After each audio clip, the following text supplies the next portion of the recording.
आगामी मुंबई ठाणे पुणे पालिका निवडणुका भाजपा स्वबळावर लढण्याचे अमित शहांचे संकेत। सूत्रांची माहिती, एकनाथ शिंदेंनीही मुंबईच्या 107 जागांची मागणी केल्याची सूत्रांची माहिती।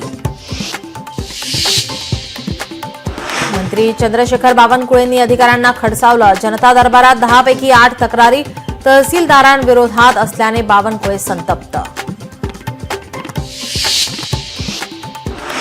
सह्याद्री अतिथीगृहात आज दुपारी 12 वाजता बैठक। मुख्यमंत्री फडणवीस यांच्या आषाढी वारीच्या पूर्वतयारीचा घेणार ते आढावा।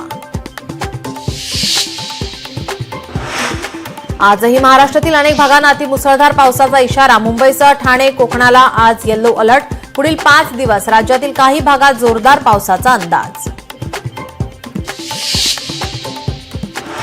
महाराष्ट्रासह 4 राज्यात अतिवृष्टीचा इशारा। केरळ, कर्नाटक आणि गोवा राज्यातही जोरदार बरसणार। पुढील 6 ते 7 दिवसात विजांच्या कडकडाटासह पावसाचा अंदाज। लातूर जिल्ह्याला पावसानं झोडपलं। पावसामुळे शेतीचं मोठं नुकसान, शेतकऱ्यांच्या अडचणीत वाढ। कृषी मंत्री माणिकराव कोकाटे आज नाशिक दौऱ्यावर। पावसामुळे झालेल्या शेती नुकसानीची करणार पाहणी।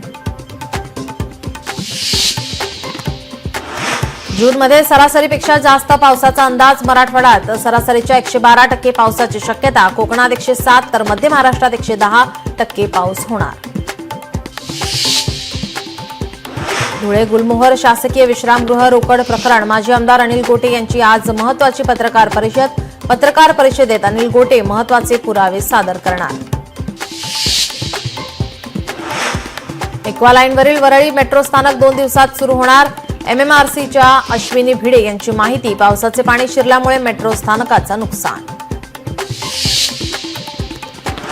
मुंबई पोलिसांकडून एमडी ड्रग्जचा कारखाना उद्ध्वस्त। कर्जतमधील कारखान्यातून 24 कोटींचा मुद्देमाल जप्त।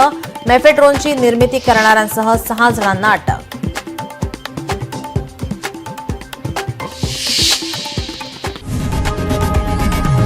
लोकशाही मराठी ऐका, पहा, जागरूक रहा।